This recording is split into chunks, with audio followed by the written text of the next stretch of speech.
Welcome to Motion Cuan. Cari untung bareng teman. Suka dengerin true crime berdasarkan kisah nyata dari seluruh penjuru dunia? Dengarkan podcast Tinggal Nama yang diangkat dari cerita kriminal majalah Intisari. Persembahan video by KG Media dan Intisari di Spotify.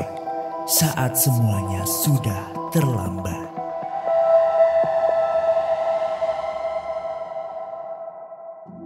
Halo Sobat Medio, saya Joyce Rusanti CFP, jurnalis Harian Kompas. Pada episode kali ini, saya akan kasih tahu tentang bagaimana ngobrolin investasi ke orang tua. Kalau sebelumnya saya sudah kasih tahu soal membeli saham di luar negeri, kamu boleh cek episode sebelumnya ya. Sebelum mendengarkan saya kali ini, jangan lupa follow dan rating terbaikmu untuk podcast cuan di Spotify. Serta nyalakan notifikasinya ya, supaya kamu bisa terinfo setiap kali ada episode terbaru yang tayang pada hari Senin, Rabu, dan Jumat. Sobat Medio, belajar berinvestasi tidak hanya diperuntukkan untuk usia milenial. Ketika anak-anak milenial ini mau mengajarkan investasi pada orang tua, tentu itu sangat diperbolehkan. Tidak pernah ada kata terlambat. Apalagi banyak ditemukan orang tua yang tidak mau ketinggalan zaman, terlebih soal investasi ini. Oleh sebab itu, ketika teman-teman mau bicara soal investasi, akan sangat membantu orang tua untuk lebih memahami dan bisa mendapatkan kebebasan finansial. Sobat Medio tentu pernah baca-baca berita ya, banyak soal investasi bodong, kebanyakan dialami oleh orang tua. Nah, kenapa itu bisa terjadi? Karena minimnya pengetahuan tentang investasi. Kalau kita lihat survei nasional literasi keuangan 2021, ada datanya begini, tingkat inklusi itu sudah mencapai 79,16%.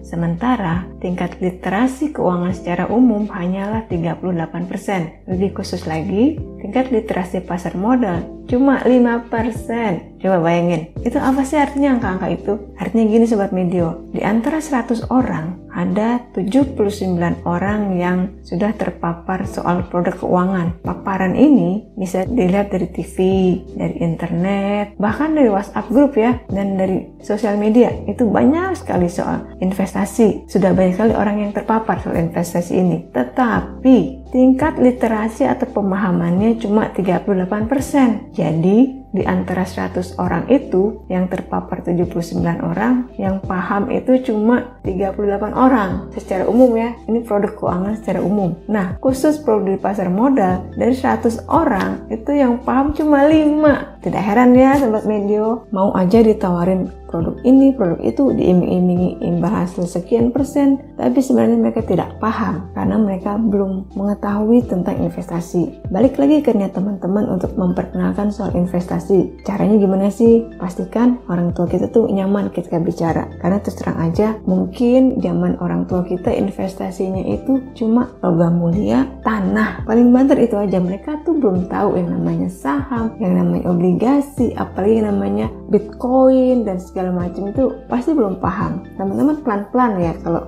ngomongin investasi. Preferensinya pasti berbeda orang tua dengan anak zaman sekarang. Teman-teman bisa masuk dari investasi yang sudah dikenal sama orang tua. Misalnya orang tua itu nyaman menyimpan di emas, ya nggak apa-apa, biarin aja. Tapi didorong untuk menyimpan secara teratur, lebih tertata lagi gitu. Menyisihkan bukan menyisakan. Kenalkan juga yang namanya platform jual beli emas secara daring. Sekarang udah ada kan banyak ya platform jual beli emas secara online, itu gampang sekali dan teman-teman tidak perlu takut kehilangan. Nah, setelah emas mungkin teman-teman bisa berlanjut nih melakukan investasi reksadana. Tentunya yang risikonya rendah. Seperti reksadana pasar uang. Itu bisa digantikan sebagai menyimpan uang kita, menggantikan deposito. Biasanya orang tua udah paham nih deposito. Coba dikenalkan dengan alternatif lain, yaitu reksadana pasar uang. Kenalkan bagaimana kelebihannya, fleksibilitasnya, returnnya juga lebih besar daripada deposito, pajaknya nggak ada. Kalau reksadana kan bukan objek pajak ya. Kalau deposito masih ada pajaknya. Lalu mungkin bisa nanti dikenalin lagi ke obligasi. Jadi bertahap ya teman-teman ya. Seperti bayi yang belajar mengunyah kan pelan-pelan, nggak ujuk-ujuk ujuk-ujuk langsung makan steak gitu, pasti makan bubur dulu.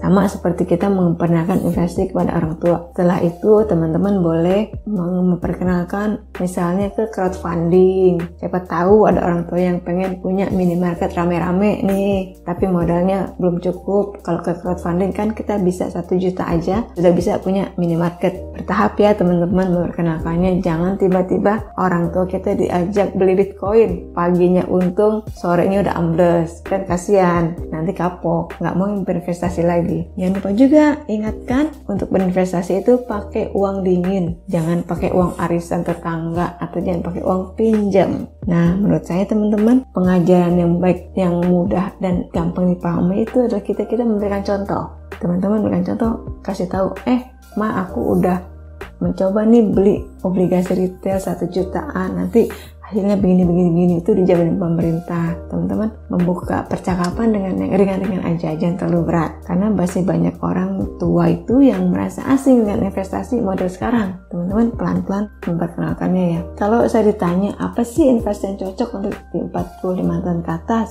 itu sangat tergantung dari profil risiko dan skill investasi dari orang tersebut. Semakin tinggi skillnya, tentu bisa berinvestasi pada aset yang berisiko lebih tinggi. Tapi porsinya tentu saja beda dengan anak-anak yang usianya 25 tahun. Biasanya kalau sudah bertambah usia, risiko untuk membeli aset-aset yang berisiko tinggi itu dikurangi, porsinya dikurangi. Teman-teman udah pernah saya kasih tahu bahwa cara mengukur berapa sih porsi investasi berisiko tinggi yang bisa kita beli adalah 100 dikurangi umur. Misalnya 100 dikurangi 45, itu berapa sisanya, itu bukan porsi yang bisa kita belikan untuk membeli aset berisiko tinggi. Tapi ini bukan patokan pasti ya, tergantung lagi di profil risiko dan skill dari orang tersebut. Misalnya udah jago banget, usia 45 itu sudah pernah berinvestasi, sudah jago, tentu dia bisa masuk ke investasi yang berisiko tinggi gitu teman-teman. Jadi Sobat Medio, untuk mulai pembicaraan soal investasi, boleh-boleh saja